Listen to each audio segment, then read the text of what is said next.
Chapter 131 Traversing the Dark City. You are listening at novelfull.audio. The mournful ruins of the once great city sprawled around them like a desolate stone maze. With grey skies above and nothing but dead silence surrounding the cohort of 4 tense sleepers, it seemed as though they were walking through a vast, cyclopean graveyard. Sonny had to constantly remind himself that there were countless horrors hiding in the ominous shadows of the dark city. One wrong turn could land them in dire peril.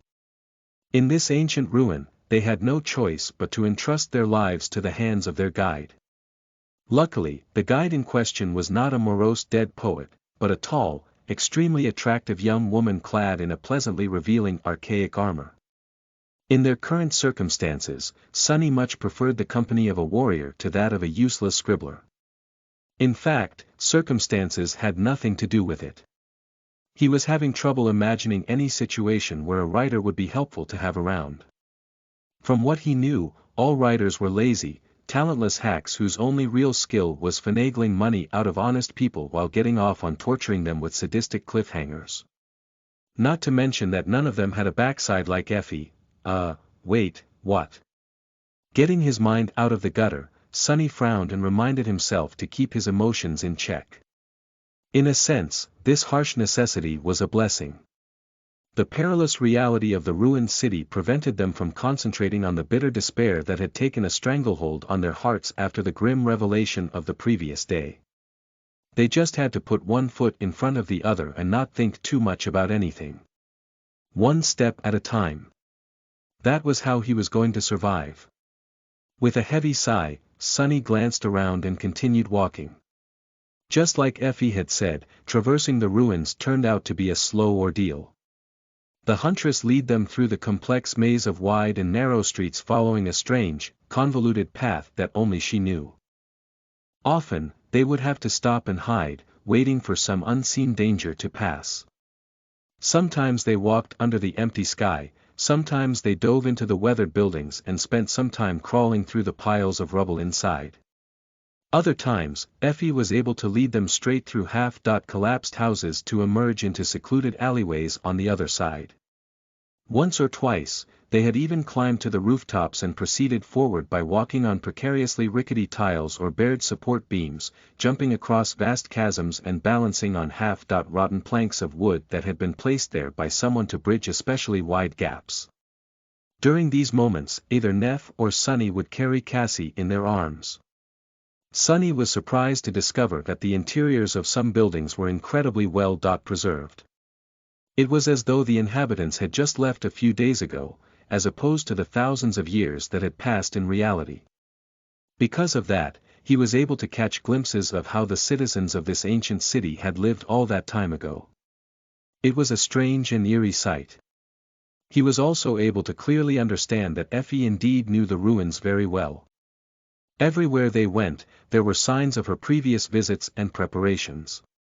From the planks placed across the gaps between roofs to the heavy slabs of stone used to hide improvised passages, it was apparent that she had spent years of meticulous effort turning large parts of this lethal maze into her own private hunting grounds. He had gained a new respect for the seemingly carefree young woman. She almost made traveling through the cursed ruins look safe and easy. However, he knew that this couldn't be farther from the truth.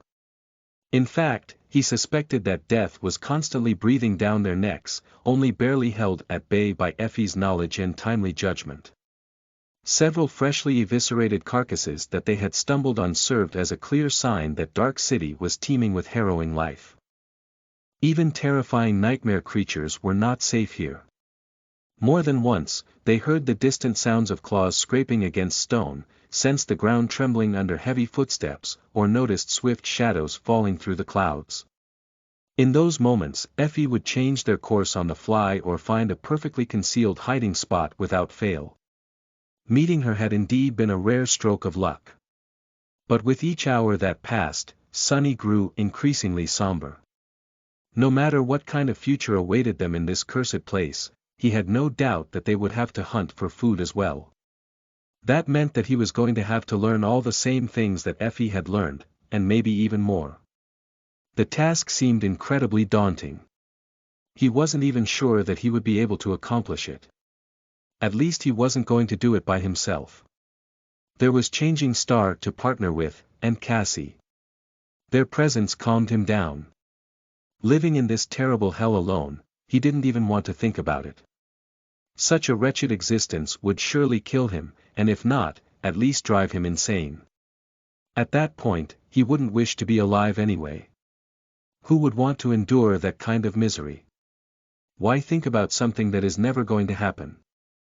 Glancing at Nephi and Cassie, Sonny hid a smile and hurried to catch up to Effie. Come to think about it, he had it way better than the recalcitrant huntress. There were reliable allies with whom he had forged bonds of trust and companionship at his side. The three of them made each other stronger.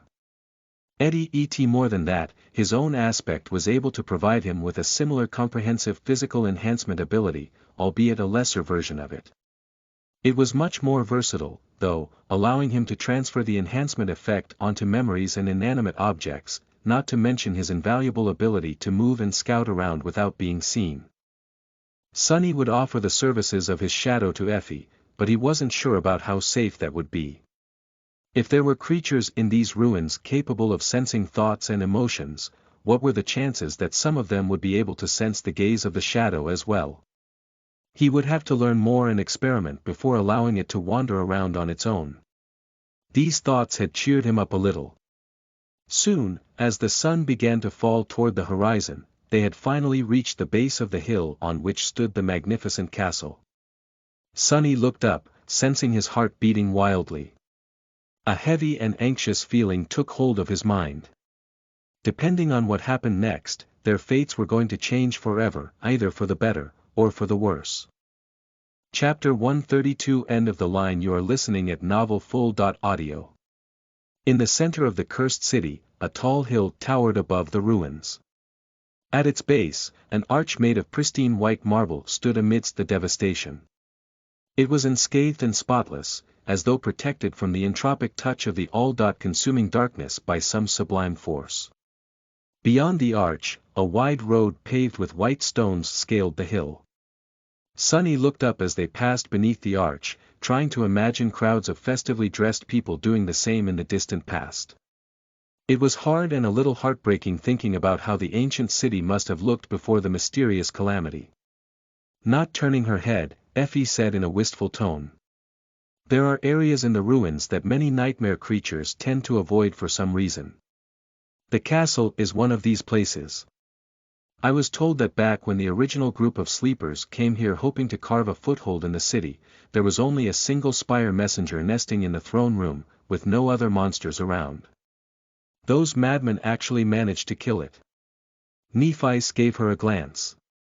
Spire messenger. The huntress chuckled. Big ugly bastards with black feathers and pale bodies, you must have seen them hunting in the labyrinth. They come from the spire. Changing Star hesitated. What are their rank and class?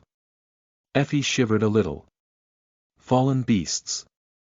That's why I said that those guys were a little mad. But they were a powerful bunch. She grew silent and then added in a quiet voice. It must have taken a lot to kill them, in the end. Brought into a solemn mood by that last statement, they continued forward in silence. The stone road coiled around the hill, slowly climbing its sheer slopes. Here and there, it was broken by long stretches of stairs and formidable, but strangely graceful fortifications. No one was standing guard, though. The whole road was empty. Sonny gestured to one of the stone barricades and asked. Why are there no watchmen? Effie shrugged. Gunlog has barely enough people to man the castle walls. They will notice anything that approaches the hill, though.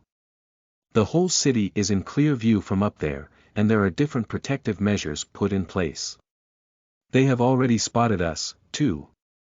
Sonny shifted his body a little, not enjoying the feeling of being watched by some unseen, potentially dangerous strangers. After a long time walking up the coiling road of white stone, they finally reached the zenith of the hill and saw the mighty castle in all its glory. Up close, it looked even more magnificent. Built from the same pristine marble as the arch at the base of the hill, it stretched into the sky like a white mountain made by human hands. The frontmost tower was wide and imposing, with a tall decorated gate and a grandiose staircase leading down from it to a vast stone platform that the road ended with. On both sides of the frontmost tower, brought slightly forth, two others stood as bastions, connected to it with arched aerial bridges and accompanied by smaller companion towers of their own. Behind them, the main keep soared even higher, as though trying to challenge the menacing crimson spire that loomed above the world far in the distance. Smaller towers, spires, and wings stood here and there, forming a complex and strangely harmonious formation. The whole structure was incredibly beautiful, striking, and at the same time radiated a feeling of unassailable firmness. It was as though the castle was built for gods, not mortals. The only thing that spoiled the picture were dozens of human skulls hanging above the gates on rusty chains. Sonny grimaced, brought down to grim reality by this ghastly sight. His gaze fell lower, only now noticing dozens of crude, makeshift hovels huddled on the stone platform. They were built from fragments of rubble, rotting wood and pieces of monster hides, chaotically clinging to the stones as if afraid to be blown away by the wind. An unpleasant, strangely familiar smell hit him in the nose a few moments later. It was the motley, but unmistakable stench of the slums. That stench was nothing like the poisonous reek of the outskirts, and at the same time exactly the same. Sonny couldn't help but smile crookedly. Gee. I'm home. Between the hovels, gaunt and empty-eyed people were busy eking out their pitiful existences. They were dressed in a strange mix of dirty rags and shiny memories, with those wearing armor standing out among the rest like rare oddities. Most of them were extremely young, barely older than Sonny himself. He could smell their exhaustion and desperation even from where he was standing. Sonny really wanted to laugh. After everything he had been through ever since becoming infected by the nightmare spell, the cycle had finally completed. He was right back to where he had started, only much worse off. Wasn't that the funniest thing ever? If this wasn't fate, then he didn't know what was. Oh, the irony. Changing Star's voice tore him away from his reverie. Sonny. Are you okay? He blinked a couple of times, then slowly turned to face her and said after a brief pause. Yeah. I was just reminiscing. Something in his voice must have sounded strange, because she gave him a long look before turning away with a short nod. Good. Don't relax just yet. Then, she turned to Effie and asked. What do we do now? The huntress looked around and shrugged. It's going to get dark soon, so I would advise you to find a shelter before that. Look around for an empty hut. With how many people die each season, there's always plenty of those. Otherwise, two of you can pay the tribute and go into the castle. But the third one will have to stay. Changing Star lingered, then said. What about you? Effie grinned. What about me? That luxury one-bedroom cottage over there is mine.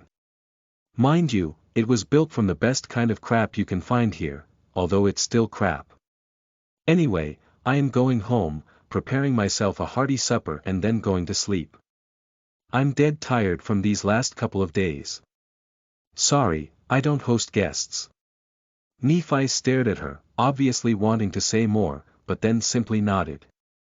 I see. Thank you for everything you have done for us. I won't forget it.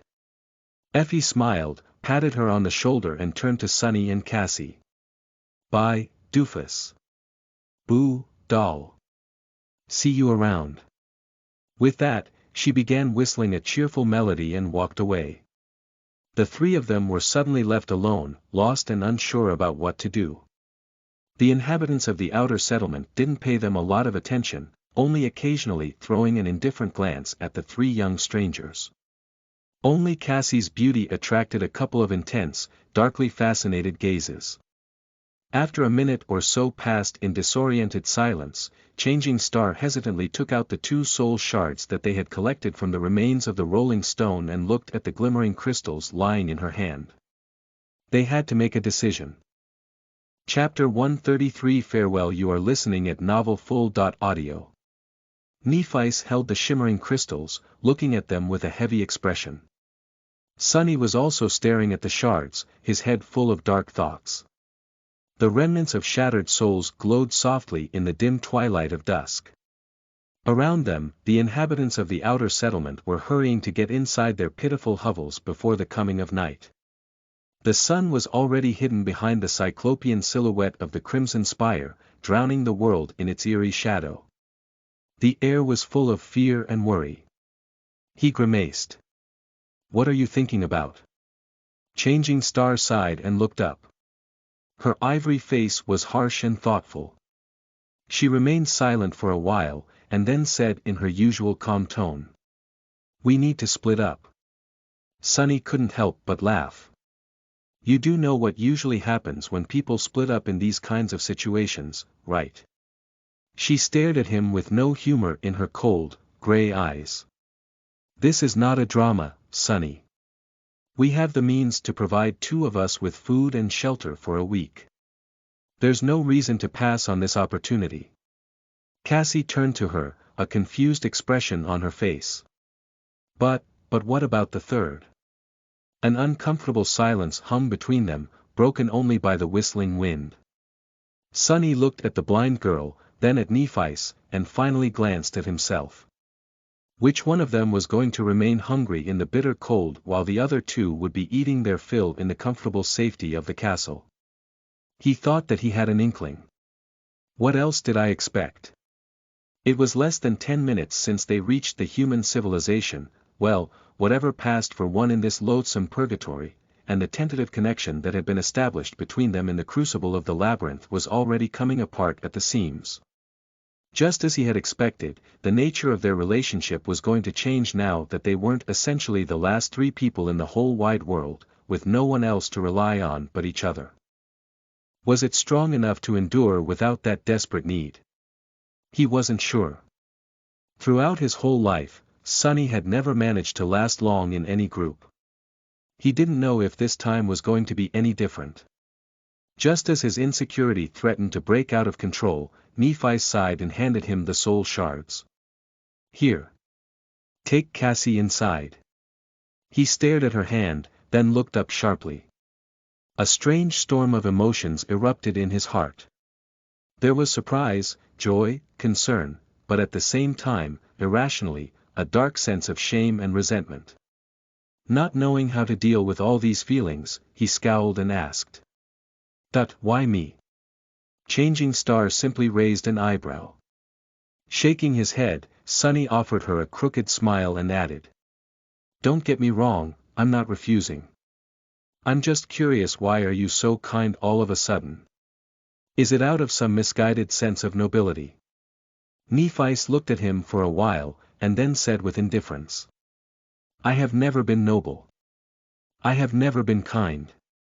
He blinked, struggling with the desire to pinch Neph and make sure that she was awake. Had she met herself? If she wasn't noble, then who was? Meanwhile, Changing Star shrugged and looked away. "It is simply the best choice. Right now, we need information the most. With the help of the shadow, you will be able to learn much more about what is going on in the castle than I ever would.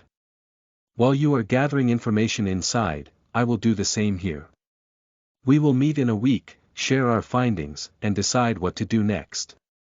Sunny just stared at her. Did Neph just reveal herself to be as cynically pragmatical as he was? Once again, he felt a weird mix of emotions. He was simultaneously elated and hurt by her lack of sentiment. However, the fact that she simply assumed that they were going to continue working together, as though it was a given, had not avoided his attention. For some reason, this small detail gave Sunny a warm feeling. Nephice looked at him and added. "Besides, the terms of our trade have come to an end. Your promise was to give up on your share of spoils on the way to the castle. Well, here we are. That stone creature was your kill, so these shards are yours by right." "Trade? What trade?" "Oh, yeah, the trade he had made with Changing Star to get her to teach him swordsmanship and hide the fact that he had no way to absorb soul shards. He has almost forgotten about it. But she didn't. Now that Sunny had been reminded of its existence and realized that it was over, he felt a sudden pang of regret. It was as though one of the few strings that connected them together had been suddenly severed. With a sigh, he took the soul shards from her hand and gripped them tightly. "All right. Then. I'll meet you in a week, I guess." Sunny opened his mouth, wishing to say something else, but then just turned away. Stepping aside, he gave the girls some privacy to say their goodbyes. Soon, Cassie's delicate hand found his shoulder. Sunny glanced at the blind girl, remained silent for a bit, and then asked, "Are you ready?" She hesitated before answering. When she did, there was a hint of sadness in her voice. "Yes." With that, they walked away and left Nephi's behind, standing alone in the surging darkness of the descending night. Guiding the blind girl, Sunny approached the grand stairs that led to the ornate gates of the magnificent marble castle. Out here, there was nothing but the howling of the wind and the encroaching veil of darkness. It seemed as though the dwellers of the slum were not allowed to build their hovels on the wide stretch of stone that separated the marble steps from the outer settlement. "Be careful, there are steps ahead." After warning Cassie, he sensed a cold feeling grasp his heart. For some reason, it felt as though once he stepped on these stairs, there would be no way back. Gritting his teeth, Sunny took a step forward and began his ascent to the castle. Soon, they approached the apex and stopped in front of a couple of unfriendly guards. Both of the young men barring their way wore armor-type memories and wielded their weapons in the open, as though trying to warn anyone approaching to not test their patience. They looked at Sunny without even trying to hide their disdain. "What do you want, rat?" Sunny hesitated, then held out the soul shards. One of the guards glanced at them and grinned. "Well, would you look at that? The rat has brought us a present." Chuckling, he took the glimmering crystals and waved a hand. "Come on in. Someone will meet you inside." Struggling to not glare at the armed sleepers with murder in his eyes, Sunny forced out a pale smile and cautiously walked past them. Then, looking up at the dozens of human skulls swinging above them on rusty chains, he sighed darkly and led Cassie through the gates of the castle. Chapter 134 Bright Castle. You are listening at NovelFull.audio. As they passed through the ornate gates, a large hall opened up before them. Hearing a strange rustle from above, Sunny raised his head and saw tall windows with stained glass panes soaring to the distant ceiling. During the day, the hall must have been filled with cascading rays of beautiful light. Currently, though, several young women were nimbly moving from one window to another, draping them with thick sheets of crude fabric. The makeshift wooden ladders they used creaked and cracked, creating a strange and almost melodic sound. It seemed as though the sheets of fabric were being fastened in a way that prevented even the smallest glint of light from escaping the castle during the night. Sunny suspected that every window in the marble fortress was currently being covered in the same way. Just as this thought appeared in his mind, a loud noise thundered behind their backs. Turning around, he saw the ornate gates closing. The two guards who had met them outside were already sliding a heavy iron bolt into the sockets, their faces red from strain. The massive bar must have weighed more than the two of them combined. The castle was now sealed from the outside world, ready to face the onslaught of cursed darkness. Suddenly, Sunny felt like an animal caught in a cage. Trying to calm himself down, he looked around and noticed an opulent wooden desk that looked completely out of place in the grand hall. It must have been dragged here from some other part of the marble citadel. Behind the desk, a gaunt young man with nervous eyes was writing something down on a piece of parchment. The whole thing looked strangely similar to a reception desk in a luxurious hotel, or, rather, to what Sunny imagined such a thing would look like. He had never actually been to a hotel, of course. Hesitating for a few moments, he walked over to the desk and addressed the young man. "Hey. We've been told that someone will meet us inside." The castle receptionist flinched and looked up from his paper, a fearful expression appearing on his face. When he realized who was speaking to him, though, the fear disappeared, replaced by a tentative smile. The young man had a thin face and a pale, unhealthy complexion.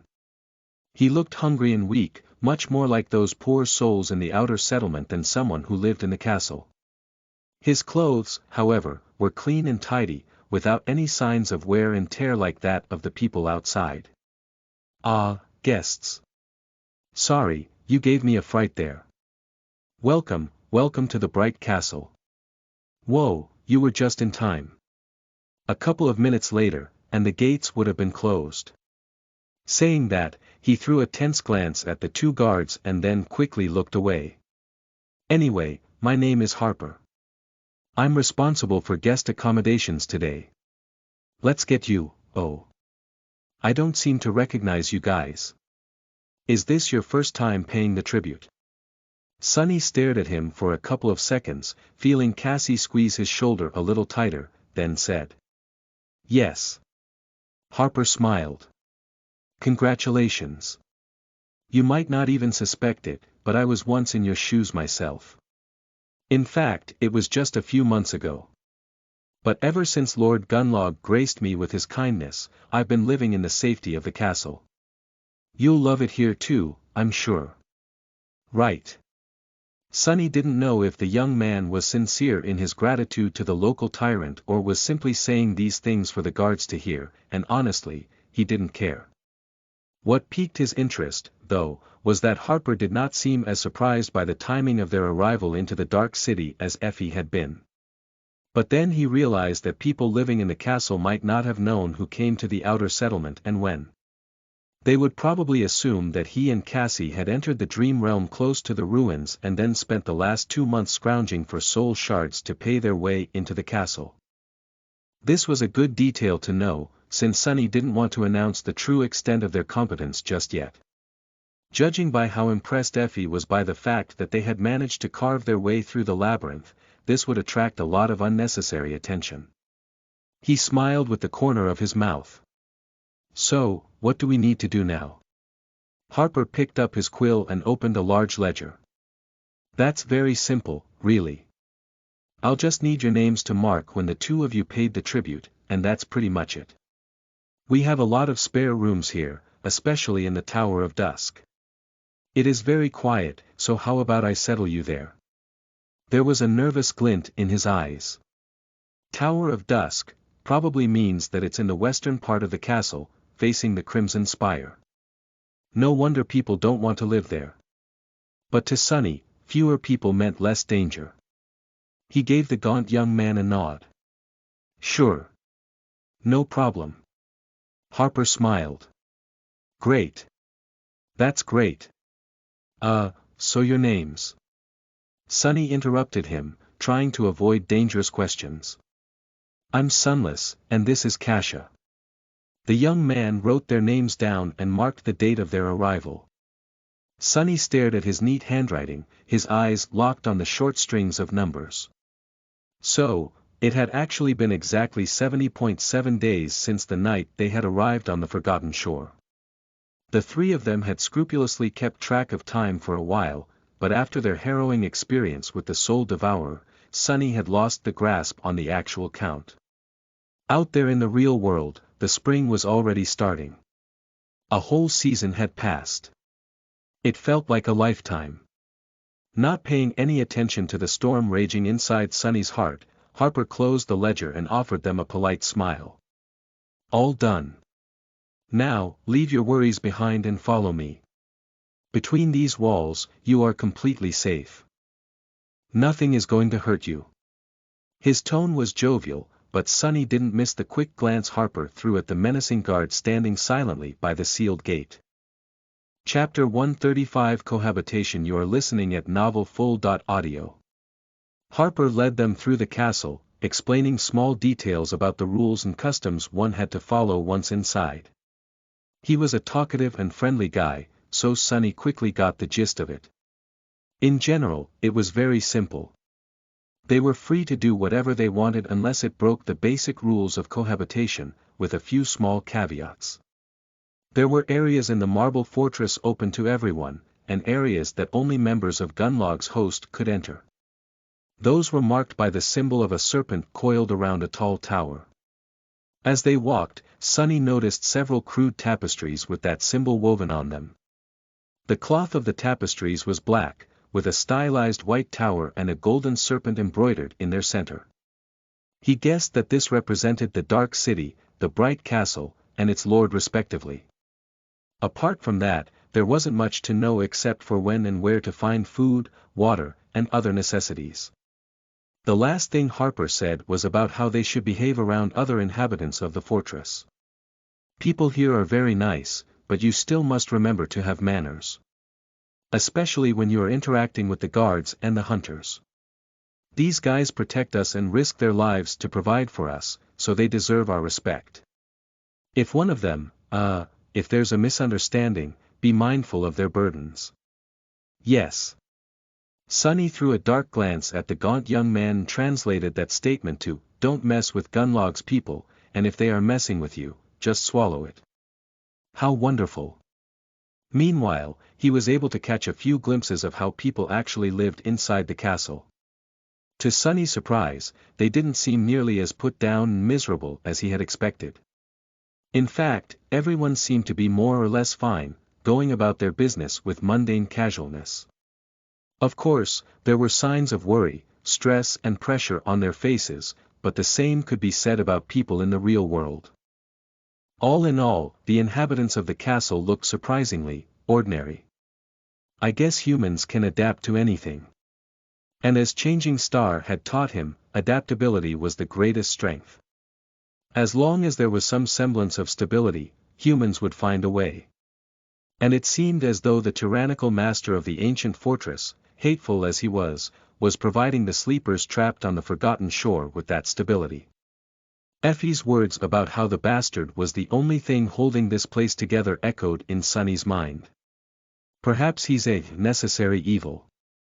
Finally, they reached the westernmost tower of the castle. Indeed, it was mostly empty and quiet.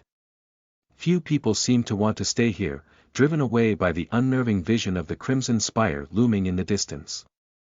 However, for the two of them, it was perfect. Cassie couldn't see at all, while Sunny was long accustomed to the presence of the spire because of his sensitivity to shadows. Plus, right now, all the windows in the tower were closed, hiding it from sight. Harper suddenly stopped and said in a somewhat embarrassed tone. I forgot to ask. Would you guys be needing one room or two?" Without thinking too much, Sunny and Cassie answered at the same time. 1. 2. Then, they froze and turned to each other with petrified expressions. Cassie blushed, while Sunny became even paler. He didn't mean anything untoward by requesting a single room for the two of them.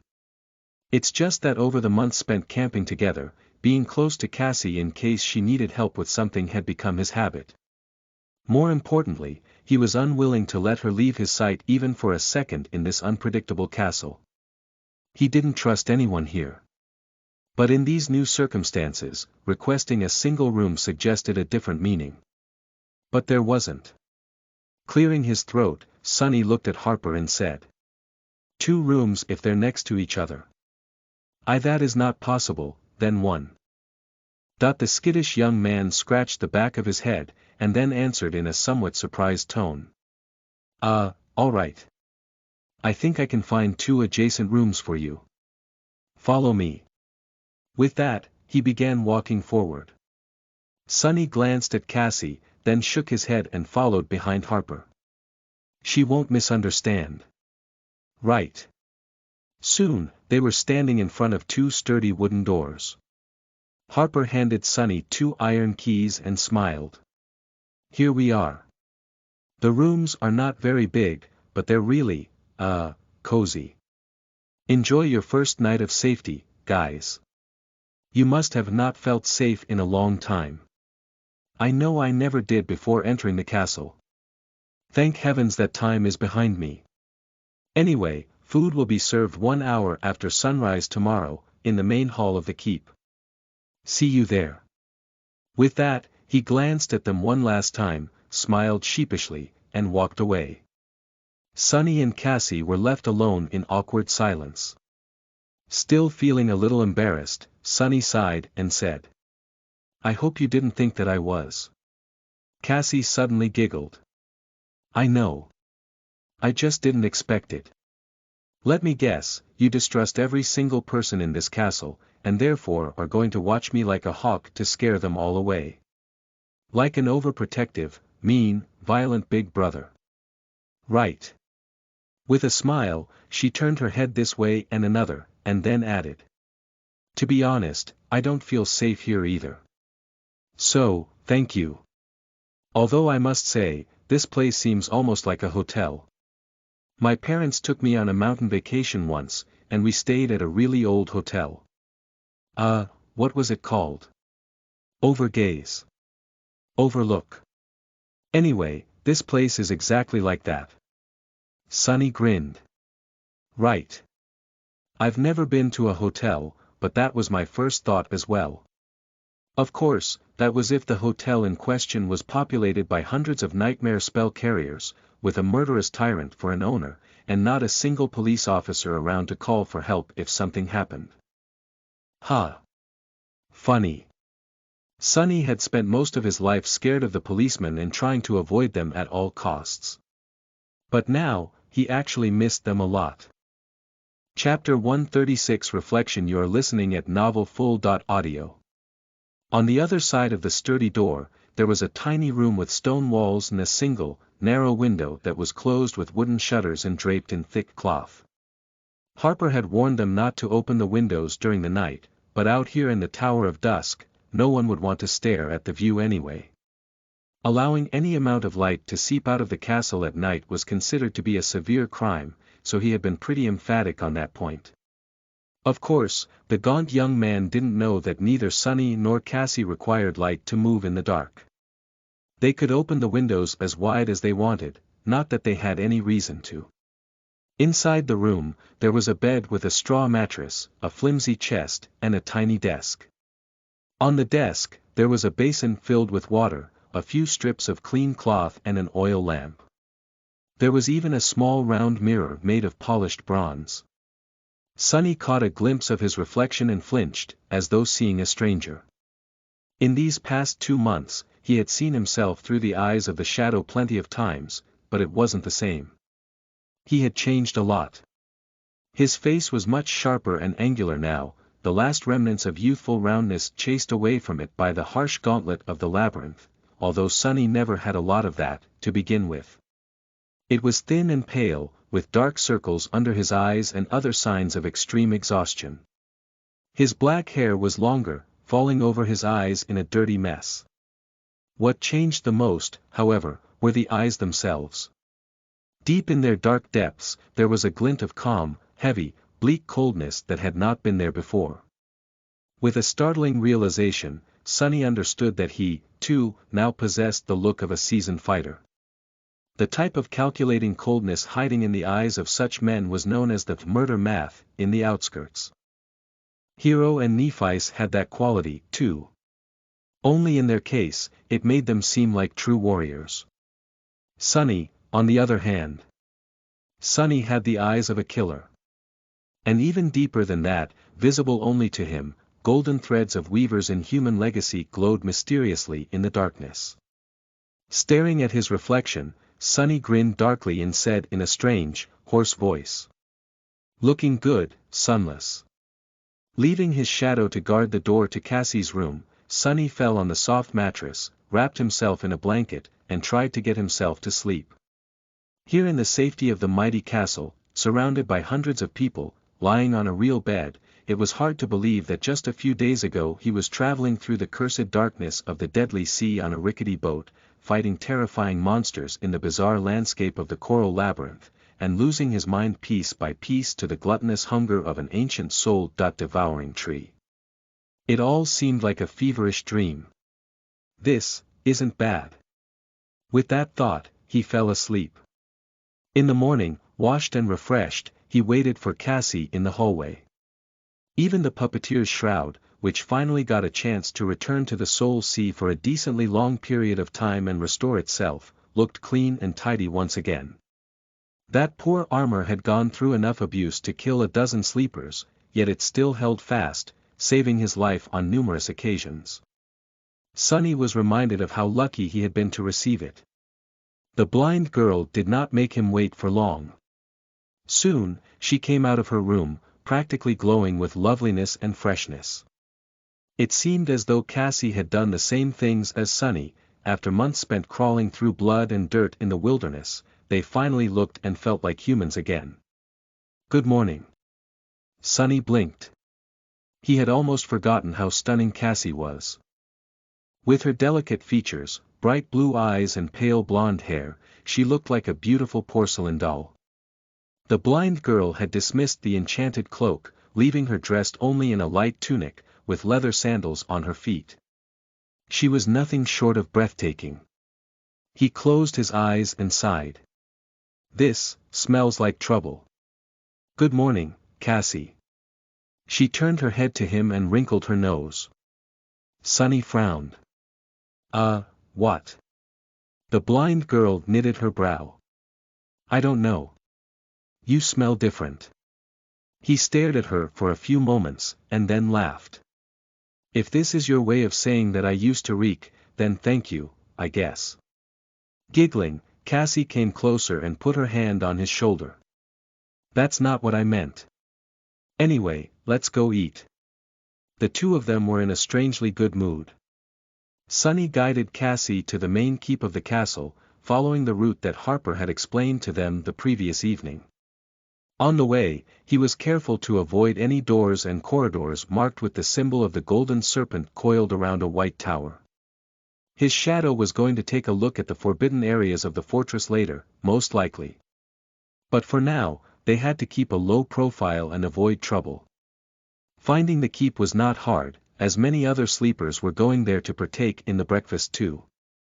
Meals were served twice a day in the castle, once in the morning and once right before sunset. If you missed one and had no other way to procure food, you would have to remain hungry for the rest of the day. Sunny observed the sleepers with curiosity, sometimes describing them to Cassie in a low voice. The inhabitants of the castle were very different from the desperate dwellers of the outer settlement. They generally seemed healthy, or at least well-fed. The amount of armor-type memories here was also much higher, although many still wore clothes made of mundane fabrics. Almost all of them were young and beautiful, with only a couple of the people he had seen looking like they were past their early 20s. Despite that, few could compare to Cassie in terms of looks. Finally, they entered the main hall of the keep, where long wooden tables were placed to accommodate the morning crowd of hungry sleepers. Suddenly, hundreds of eyes turned to stare at Cassie and Sunny. Feeling cold shivers running down his spine, he gulped. Crap. Chapter 137 All Eyes on Me. You are listening at NovelFull.audio. The main hall of the mighty castle was grandiose and majestic in appearance. The gentle light of the morning sun was cascading through the tall windows and reflecting from the white marble walls, filling it with a bright radiance.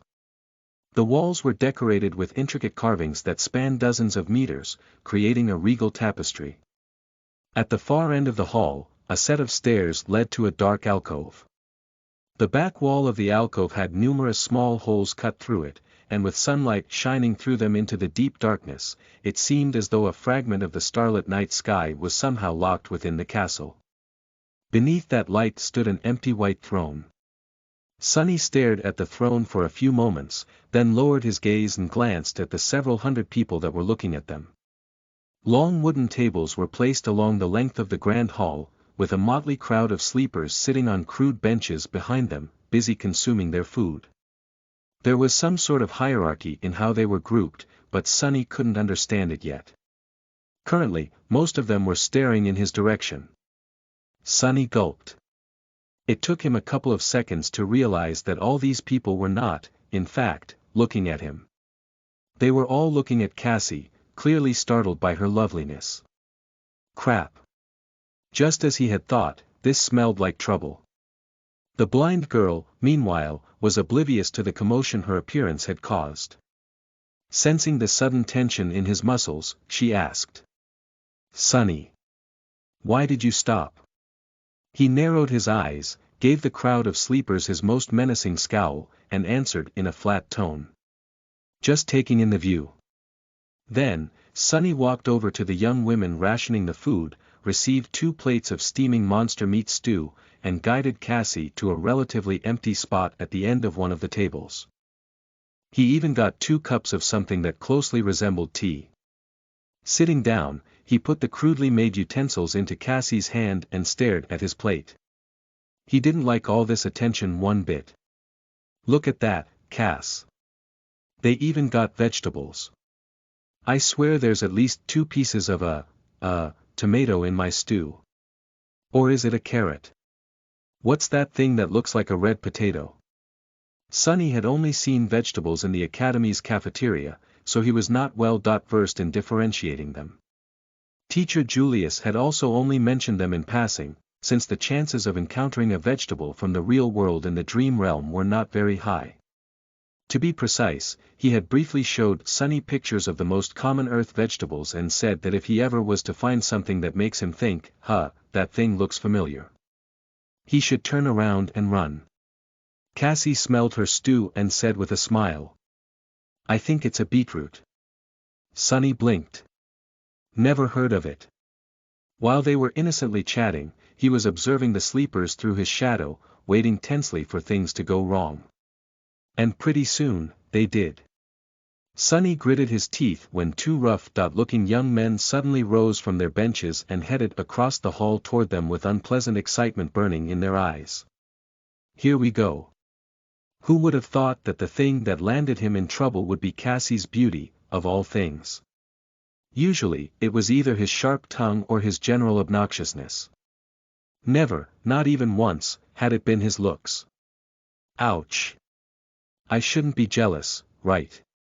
The worst part was that the 2 approaching sleepers were obviously a part of Gunlog's gang. It was apparent from their armor and the fact that they carried their weapons in actual sheaths, like a pair of idiots. Memories could be freely summoned out of thin air, so the only reason to keep them visible at all times was for the sake of intimidation. He had noted that detail after meeting the castle guards yesterday. What had Harper said? If there is a misunderstanding with one of Gunlog's people, remember that these guys carry a heavy burden. Treat them with respect. In other words, swallow it. The young men approached their corner of the table with vulgar smiles. They were clearly undressing Cassie with their eyes. Sonny turned his head and looked up at them. The sleepers sitting nearby turned away with heavy looks, clearly afraid and uncomfortable. Maybe they just want to say hi. Sonny opened his mouth. "Respectful, remember, be respectful." And said. "What the fuck are you degenerates staring at?" The whole hall was suddenly enveloped in silence. Once again, Sonny had found himself in the center of attention. But this time, everyone was actually staring at him instead of Cassie. "I guess that's better." The few nearby sleepers who had pretended to not notice anything a few seconds earlier lowered their heads, as though trying to become smaller and disappear completely. Sonny glanced at them with disdain and turned back to the pair of young men who were currently towering above him, a dark and dangerous light dancing in their eyes. To be honest, his incendiary reaction had caught Sonny by surprise. The anger had taken the better of him for a moment, forcing the words out of his mouth. But the damage had already been done. It seemed as though his brotherly instincts were not only still alive, but also somewhat overwhelming. To hell with this. They want to see dark and dangerous. I'll show them. He glared at the 2 idiots, knowing that, at this point, there was no way back. Beside him, Cassie turned her head, an alarmed expression on her face. One of the idiots grinned. "Ha! We were just hoping to politely introduce ourselves to this lovely little doll, but hey, we can get acquainted with the ugly little clown first. How about it?" He glanced at the other sleeper, who was looking at Sonny with no humor in his eyes whatsoever. Cassie frowned, then said. Why are you? However, at that moment, the second young man took a step forward and growled, interrupting her. What did you just say, clown? Do you know who we are? Fool, we're Gunlog's men. His hand was resting on the pommel of his sword. Sonny knew that escalating the situation was not a wise thing to do, but at this point, he didn't have a choice. Backing down now would only lead to a disaster. He knew this type of people well. The moment they felt a weakness, it was all over. They understood only two things, fear and strength. Outstretching one hand, he scowled, looked the young men right into the eyes, and said. Congratulations. Now get lost before I make you dead men. Perhaps recognizing something in his voice, or maybe in his eyes, the sleeper who had his hand on the pommel of the sword hesitated. For a second, Sonny almost believed that his threat worked. But then the young man furtively glanced around, and this tiny hope evaporated. If they were alone, maybe the sleeper would have reconsidered his desire to antagonize Sonny any further. But with all these people watching, he couldn't show fear. Sonny failed to account for one crucial detail. All bullies were cowards, but what they feared the most was people finding out about their cowardice. Gunlog's man bared his teeth in a threatening grin. Those are terribly big words, coming from a puny weakling like you. You know what? I think your girl needs to keep better company. Why don't we help her out by making you disappear? Sonny smiled. That I guess I'm going to kill a couple of fools today. Cassie, meanwhile, was not happy with what was happening at all. The frown on her face deepened. I'll decide what company to keep myself. Now, please. However, they weren't listening to her. Sonny was already bracing himself for the worst-case scenario, prepared to summon the Midnight Shard at a moment's notice. But then, suddenly, a calm voice sounded from behind his back. Leave them alone, please. They are my friends. Caught by surprise, Sonny hurriedly shifted his perspective to the shadow and glanced back. Behind him, a tall and confident young man stood calmly with his hands resting at his hips. He had brown hair and a gentle, handsome face. His eyes sparkled with friendly humor. It was Castor. Chapter 138 Unexpected Reunion. You are listening at NovelFull.audio. Without a doubt, it was Castor, the only person Sonny had ever seen defeat Nephice in a fight, even if it was just during training. Back at the academy, Castor had been a star of their batch of sleepers. Handsome and friendly, he was not only popular, but also respected. And although it pained Sonny to admit it, that wasn't only because of his lofty status of a legacy. Even other legacies looked up to him. Many even considered him to be the true king of the rankings, speculating that Changing Star had gotten her first place by mistake. Castor was powerful, skilled, and charming. He was also humble and had an amiable personality that made it hard for anyone not to like him. His background was impeccable, and his future was unquestionably bright. Basically, he was the polar opposite of Sonny. Damn. I knew that voice sounded familiar. Sonny turned his head and stared at the handsome young man in utter bewilderment. What was that guy doing here? The two sleepers who didn't even know how close they had come to tasting the sharp edge of the Midnight Shard were doing the same. There was no more excitement on their faces. Oh. It's you. That was my line. Castor looked at them with a silent smile. There was no apparent hostility in his eyes, but for some reason, Gunlog's men seemed to lose their desire to stir trouble. After glancing at each other, one of them said in a hesitant tone. You know this guy, Castor? He gave them a nod. Yeah. We were in the academy together. Don't mind his rude behavior, guys, that's just how he is. Rough around the edges, but really nice once you get to know him well. Since when do we know each other? Sonny was irrationally angry at that statement, but forced himself to keep his mouth shut. He understood that Castor was just trying to defuse the situation. Actually, his arrival had been very timely. Sonny was sure of his ability to dispatch a couple of thugs, but what would happen next? He doubted that other members of Gunlog's host would just sit and watch. Becoming involved in a conflict with the masters of the castle on his first day here would have been less than ideal. The thugs in question, meanwhile, had given up. Trying to keep the appearance of being in control, they glared at Castor darkly and backed down. "Teach your friend some manners, Castor. Next time we won't be so lenient." With that, they turned around and retreated back to their seats, throwing menacing looks at anyone who dared to stare at them. Soon, the grand hall was once again filled with the hum of voices. Castor followed them with his eyes and then turned to Sonny, his smile becoming a little somber. "That wasn't a very smart thing to do, my friend." Sonny scoffed. "Yeah, well, who says that I'm smart?" "Wait, no, that didn't come out right."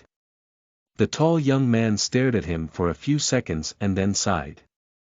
"In any case, it is very nice to see you. Both of you." With that, he sat down, as though somebody had invited him. Well, admittedly, there was some connection between them. Wishing to talk to people with whom you had attended academy was sort of understandable. Still, Sonny didn't like it. Throwing a quick glance at Cassie, he smiled coldly and said, "What? Are you very shocked to see us alive?" Castor hesitated. "It is good that you managed to survive." It seemed that this was his way of admitting that yes, he was surprised, but in a pleasant way. It wasn't a secret that Sonny and Cassie had been seen as two walking corpses by all the other sleepers in the academy.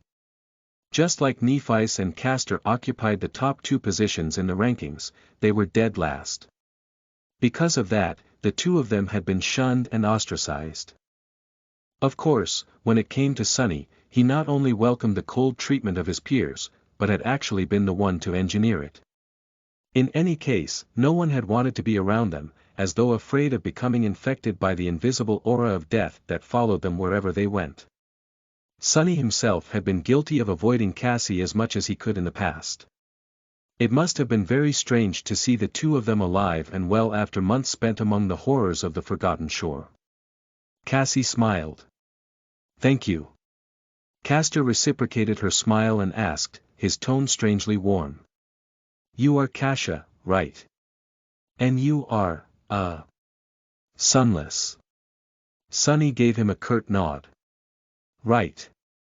Although I'm surprised that you remember our names. Don't think that we've forgotten how you guys used to treat us." Cassie squeezed his hand and said in a disapproving tone. "Sonny." Castor chuckled.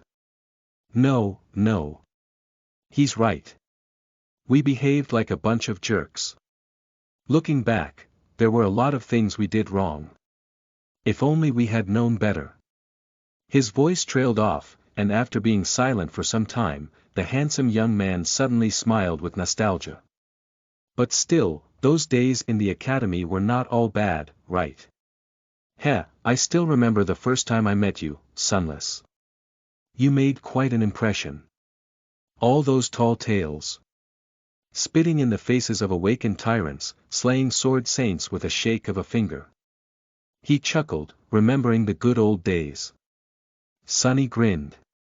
He was in the mood for some mischief. "What, that trivial stuff? Ha! Child's games. You should have seen the things I've done in the labyrinth.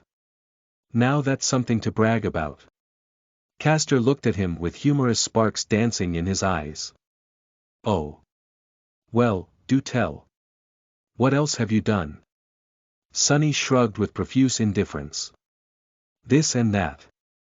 Let's see." He pretended to think for a few moments, and then said in a bored tone. "I guess the most incredible thing I've done was killing a great devil with just one strike of my sword. Finished him right off, no problem at all. I even got a memory from that kill. But before you ask, no, I can't show it to you. Because, oh, right. I ate it."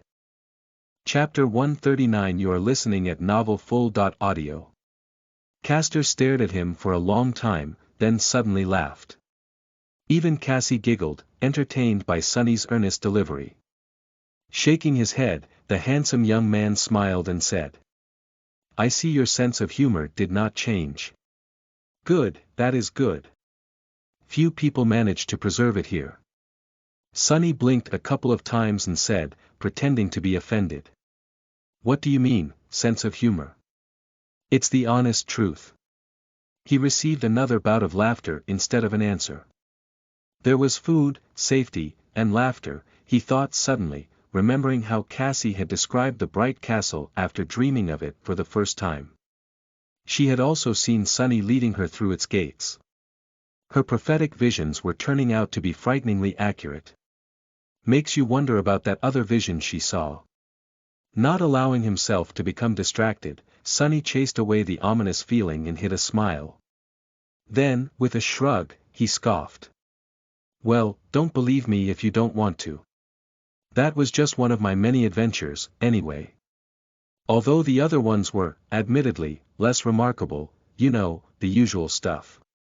Slaying dozens of awakened creatures, being resurrected from the doors of death by a beautiful princess, summoning ancient horrors from the depths of the cursed sea, outsmarting ancient fiends to escape from their clutches, sailing through the abyss on a boat made of demon bones, fighting gargantuan leviathans underwater, and so forth.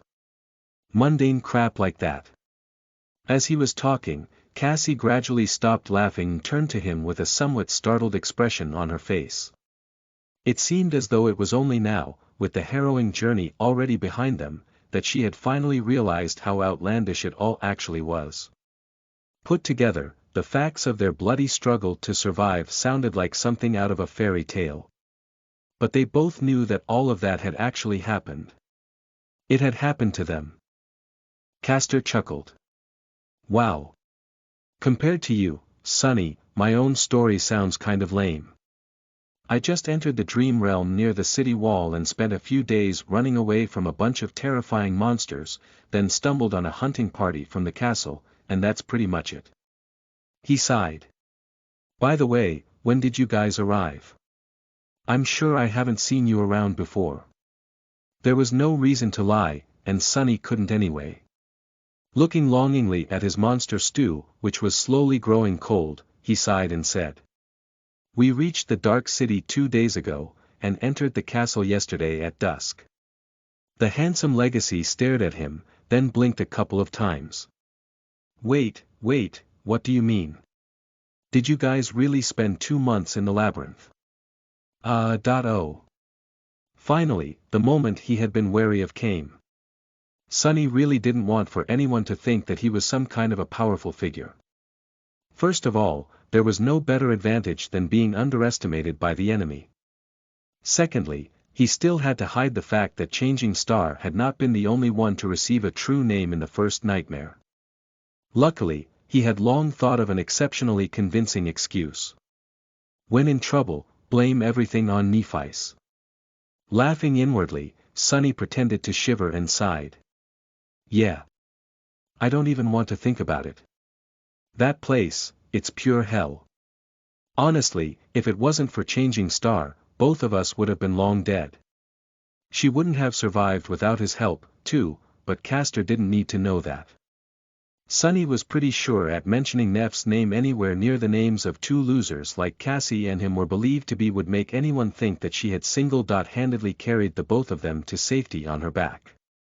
As it turns out, he was right. As soon as he mentioned Nephice, something changed on Castor's face. With a strange look in his eyes, the handsome man leaned forward a little and asked in a deceptively calm tone. "Changing. Lady Nephice is alive. She is here." He had already forgotten all about how unlikely it was for someone like Sunny to survive a long journey through the deadly nightmare of the labyrinth. Sunny narrowed his eyes slightly.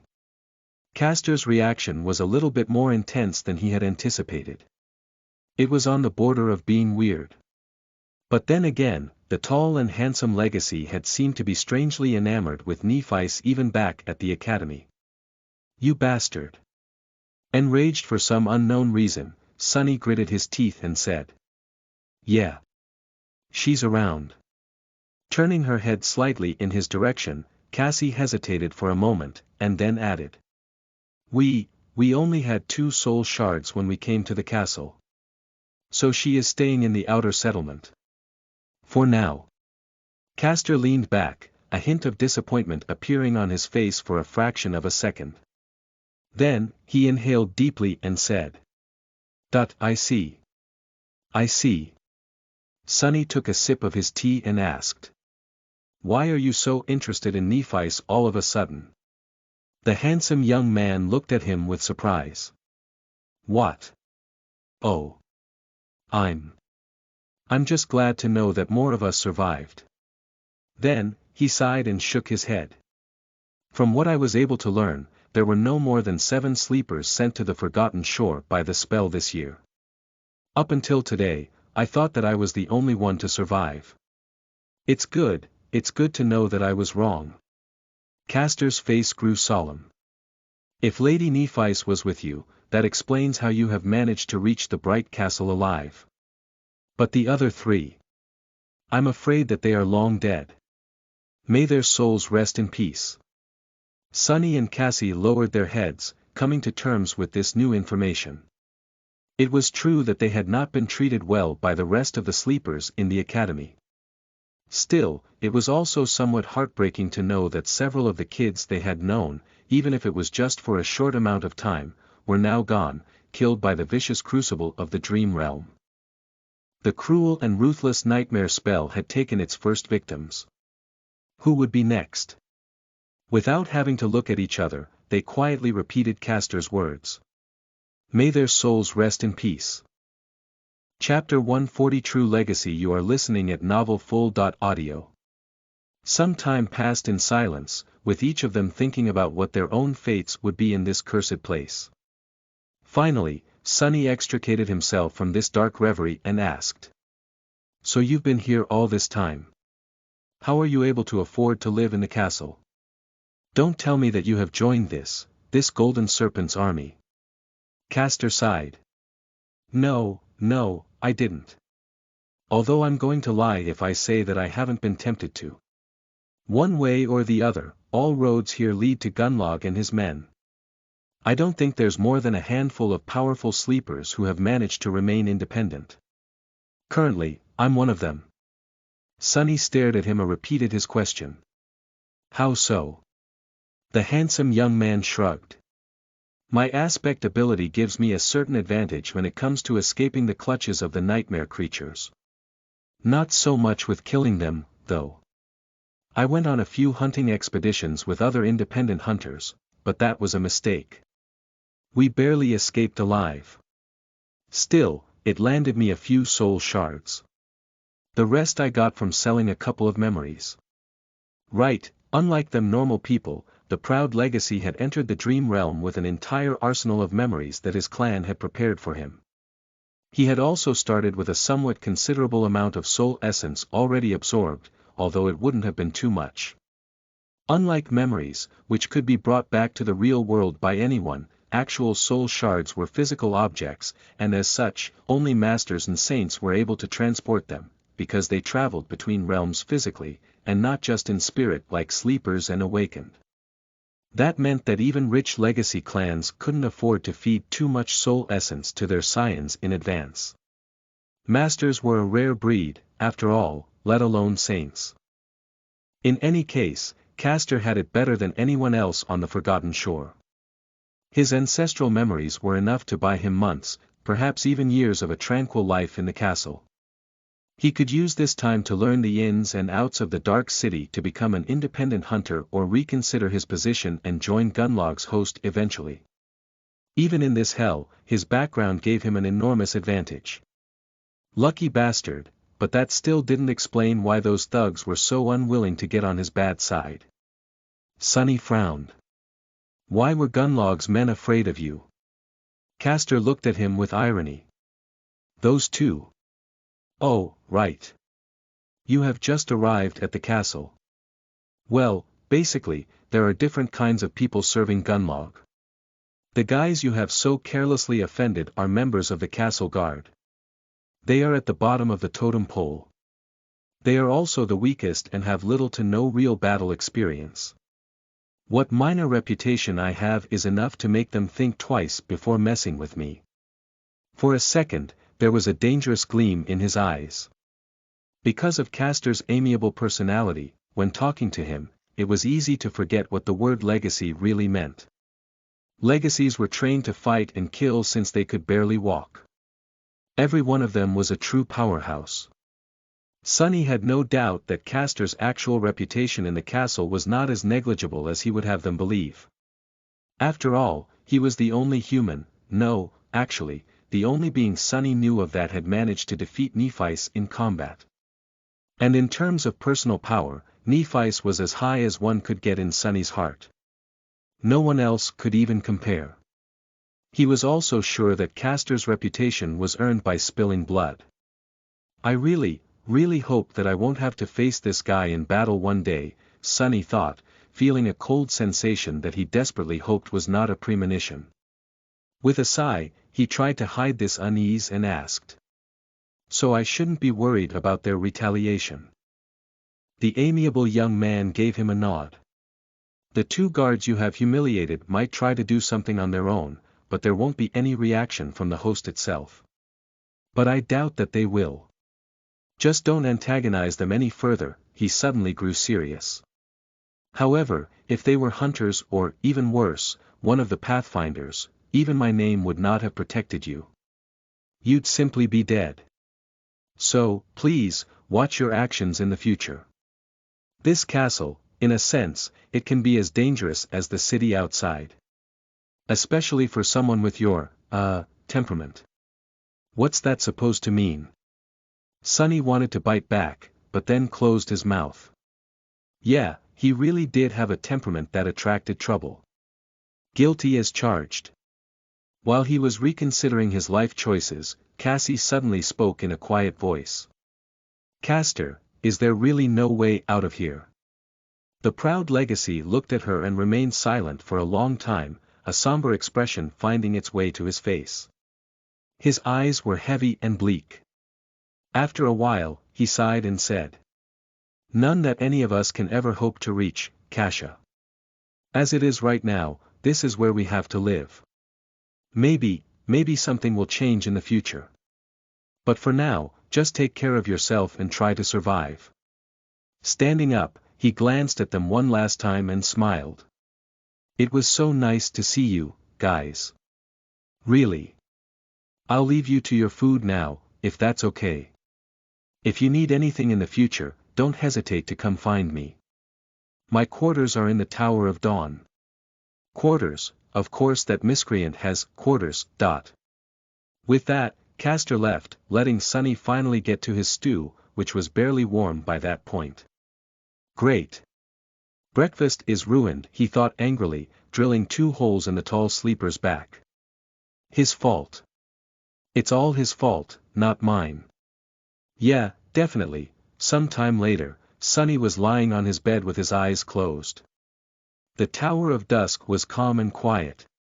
It was time to send his shadow on a walk.